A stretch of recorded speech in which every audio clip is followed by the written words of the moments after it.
Well, I need to make a confession to all of you tonight. I am not a perfect person. Now, that is not to say that there haven't been times that I have tried to be perfect, even times when maybe I thought that I was doing some things pretty close to perfect. Yet I need to confess to you that as hard as I have often tried, I am still a totally imperfect person. And I also need to confess to you today that there are no perfect people at Calvary Lutheran Church. Not one. No matter what impression you might have of our church, no matter what impression you might have of certain people or certain families in this church, I can guarantee that no person in this place is perfect. We are always at the same time sinners and saints, which of course is the theme of what we are focusing on these weeks. Now, this is one of the major problems in the Christian church throughout history and especially today.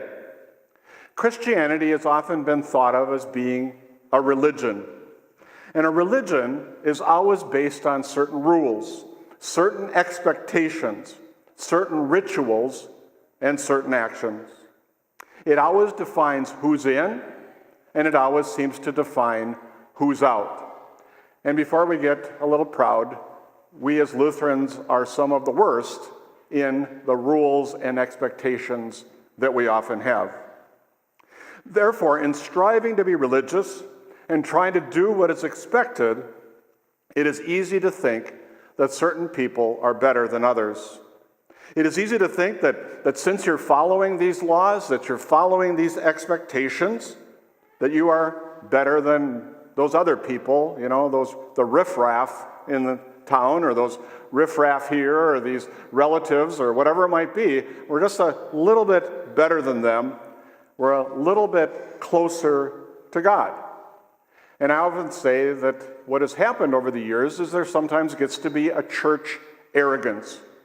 Sometimes denominations, well, we're a little bit better than that denomination. Or congregations, well, our congregation is better than that congregation. There's an arrogance where we think we're just a little bit closer to God. We get it better than others. We kind of got our act together, and therefore we're a little bit on the positive side. The true message of Jesus and his purpose for the Christian church that we need to remember always, Jesus never, ever, ever wanted to start a religion. He never, ever, ever wanted to start a religious system. Rather, Jesus' purpose for the church and for people was that people be in relationship with him. His purpose was that people come just as they are. Come with all of their sins and come with all of their failings. Come in humbleness, acknowledging that they are sinners and that they are saints. Jesus calls individuals to know him, to love him, to speak to him, to worship him. He calls you to receive his love, and he calls you to receive his forgiveness by faith. That's something that Nadja, if some of you were at her talk, talked a lot about. We start at the place of repentance. We come just as we are. It's not based on what you do. It's not based on how religious you are. It's not based on whether you're a Lutheran or another denomination or you're a right kind of believer.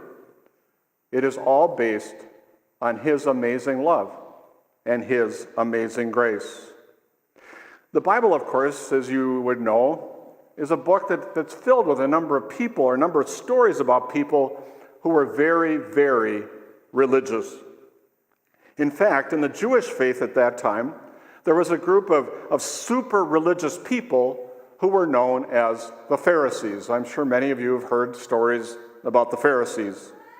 They were an elite group of religious leaders whose job it was to be the protectors of the law, the protector of the traditions, the protectors of the worship, the protectors of their faith. Now, you may know that the Jewish faith at that time had defined that there were 613 laws. Say that with me. 613 laws that their people were to follow. And they expected the people to follow those laws to perfection. And the Pharisees were ones who said, we have followed it to perfection, and now we expect you to do the same. They had laws on how many steps a person could take on the Sabbath day before it was considered work. If you got over that certain number of steps, all of a sudden you would be breaking the law because you took too many steps. They had laws on how food needed to be prepared, how one needed to wash their hands before eating. They had laws and rules on the kinds of foods that were forbidden. They had laws exactly on how you were to pray, on how you were to worship, and how you were to conduct festivals. In other words, their rules, their traditions became very, very sacred. Now, Jesus, however, of course, becomes a major nemesis for the Pharisees. He becomes a nemesis for all the religious leaders then, I think, and even to this day. Because Jesus actually challenged these people on how important these rules really are. Not only that, but he actually defied these laws by having his disciples go out and gather food on the Sabbath day, by talking with and going to the homes of sinners, and by visiting with a woman at the well. They weren't even supposed to associate with women, and that she was a Samaritan. He kept breaking the rules. He reached out and he touched people who were considered to be unclean, people that were unclean because of their sickness, people that were unclean because of their gender, people that were unclean because of their poverty, people that were unclean because of their cycle of life. Jesus also went after the Pharisees' religiosity with some very stinging words. And I'm going to read through some of these tonight, and I encourage you to go home and read this over and just think about what Jesus was saying. And you can also realize that why he didn't win any popularity contests and why ultimately Jesus got put on a cross when you think about what he is saying to the most religious elite people at that time. So what does he say? Woe to you. Just right away, he starts pretty strong. Woe to you, teachers of the law and Pharisees, you hypocrites! You give a tenth of your spices, mint, dill, and cumin, but you have neglected the more important matters of the law. And say this with me: justice, mercy, and faithfulness. Woe to you, teachers of the law and Pharisees, you hypocrites! You clean the outside of the cup and dish, but inside they are full of greed and self-indulgence. Blind Pharisees, and say these words with me: first clean the inside of the cup and dish, and then the outside will also be clean. Woe to you, teachers of the law. He goes on, right? He just keeps going at these guys, right? Woe to you, teachers of the law and Pharisees, you hypocrites! You are like whitewashed tombs, which look beautiful on the outside, but on the inside are full of the bones of the dead and everything unclean.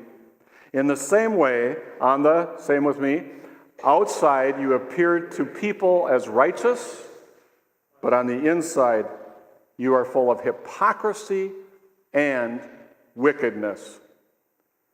I wonder what the Pharisees thought as they heard that message that day.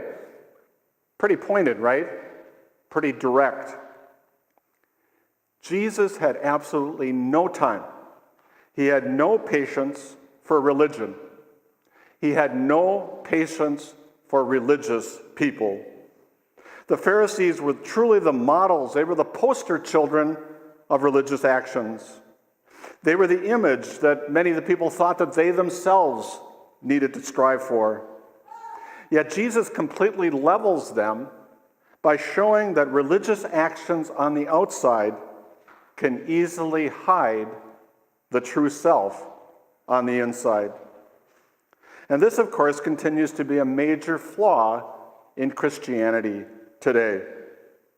Truth is that whenever the church focuses mostly on religion or on being religious, Whenever the church gets caught up in the strict following of certain traditions and certain practices, you got to use the right hymnal, you got to baptize the right way, you've got to have the right ecclesiastical structures.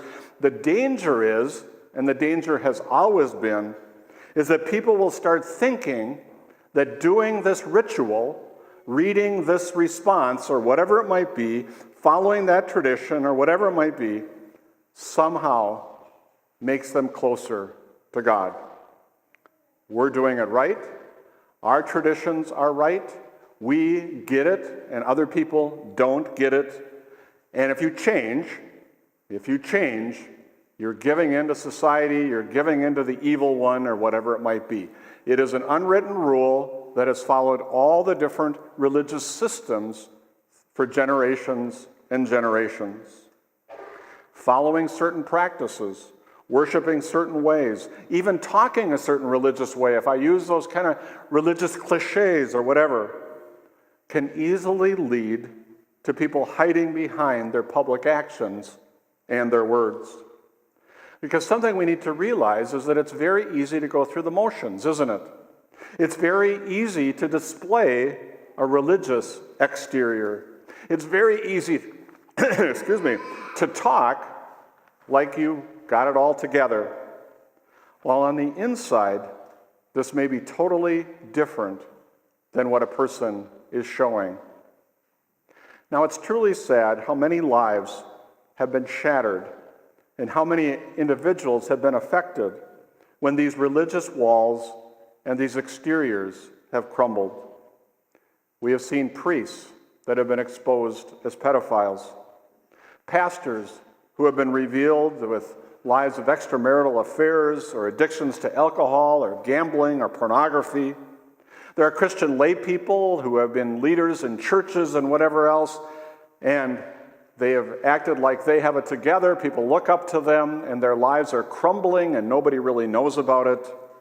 And there are church people that people have looked up to. They said, this is the model in our community, this is the model in our congregation. And then people found out that they've been embezzling money, or that they're struggling with gambling addictions, or they've had some spouse abuse or child abuse or whatever else. And it's affected a lot of people. A lot of people said, I put faith in that person, and look at what happened. Look at what happened in their life. But the news is hardly even shocking anymore, is it? Because we've heard so much of those kinds of things. But the reality is that we lift people up and we think they must have it all together. And then we're kind of like, wow, what happened with that person? And it's affected a lot of people. And I think that's why Jesus attacked religion. That's why he had absolutely no time for the holier-than-thou Pharisees. And that is why Jesus said in Matthew chapter 9, verse 13, after the Pharisees questioned him about why he was eating with tax collectors and sinners, he said these words. Would you say them with me? For I have not come to call the righteous, but sinners. Isn't that great? He didn't come to call the righteous. He came to call sinners. Jesus always called imperfect and sinful people to follow him. That's who the disciples were. We see those men with flaws and whatever. Jesus went to the homes of sinners, to the broken, to those who weren't even acceptable in the synagogue. Jesus loved these people. He offered them grace and forgiveness. And he let them know that no matter how imperfect they were, no matter how much they had sinned or how much they had failed, he loved them unconditionally. The Apostle Paul understood this truth when he said in Romans chapter 3, verse 23, and again say this with me, for all have sinned and fall short of the glory. And in 1 John 1:8, it says, and if you'd say that with me, if we claim to be without sin, we deceive ourselves, and the truth is not in us. Truth is that no one in this church is perfect in any way. We are all sinners and saints. No one has their act all together. No one isn't hiding certain sins or fears deep within their soul. And I know I've dealt with a lot of people as a pastor for 40 years, and some people say, I'm afraid that people are going to find out who I really am. Some people are afraid today that the truth may come out. No person in this place is perfect, and that includes me, Pastor Hans, staff members, and those who are most committed. It has often been said that the Church of Jesus Christ was never meant to be a museum of saints, but rather was intended to be a hospital for sinners. It is always to be a place where each and every person can come just as they are, can receive the care and the love of a community of faith, and can receive forgiveness and receive new life. Now, something that's really true, and we see this a lot, is that there are a lot of people outside of the church today who are not connected to a church, and there's more and more people in those groups these days, who accuse us church people of being a bunch of hypocrites. And you probably had conversations with family or friends or others. People tell me all the time, I try to talk to this relative, and they said, I'm not going to go over to a bunch of hypocrites, and then we get mad about that and whatever else. There are a lot of people on the world out there that are looking at the church and are saying that. They're saying, well, look at the church. They're not practicing what they preach. They're not acting righteous. They're acting better than us. They act like they think they've got it all together. And they don't seem to accept or love people who are different than they are. And I think a lot of this has been multiplied even more these days as religion has been brought into politics, which is very unfortunate because now it's becoming more and more divisive, where people say, you can't be a part of that because you are not like us. Among increasing numbers of people today, the church is a very scary place. We don't think of it maybe because we've been a part of the church for years, so we don't see it. But for a lot of people today, and I've talked to many of them, the church is a very scary place.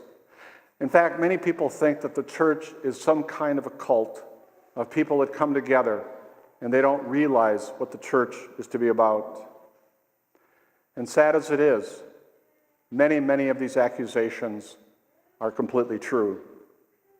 I am the first one to admit the flaws in our church history and in our church practices that may have done deep harm to others. Sometimes we talk about people that maybe were active in a church and something happened, but some of the people today are the sinned against because of maybe what the church sometimes, or how we've done things, or how we've treated people have been a part of that. And I'm also one of the first to admit that our church here at Calvary and our Lutheran, other Lutheran churches and synods and denominations and all those things has not always done everything well. And individuals have sometimes handled things poorly, and some people have failed sometimes in their leadership. However, if you want a church with perfect pastors, if you want a church with a perfect staff, if you want a perfect congregation, and if you want perfect programs and activities that never make mistakes, then my advice to people through the years has always been to go find another church. Go find another church. You need to take those expectations elsewhere before you are totally disappointed in this place, before you are totally frustrated with this congregation. But the challenge I've also given to people through the years is what I want you to do is if you go, I want you to come back. If you find that perfect church, I want you to come back and tell me about it. Come back and tell me where you have found that perfect church. Because as a pastor for 40 years, I've seen an awful lot of people who have left churches and they're going to go because this is a better church, and now they're in the third church or the fourth church and they're still searching for that church. It doesn't exist. There is no perfect church. Calvary is definitely a church where no perfect people are allowed, where everyone is a sinner, every single one of us. And because of the blood of Jesus and his grace, each and every person is a saint. We are sinners and saints. This is a place where you can come just as you are. Don't brush it off. Don't get all holy and righteous. Come just as you are. You can find support and community from other people who are walking the same journey that you are.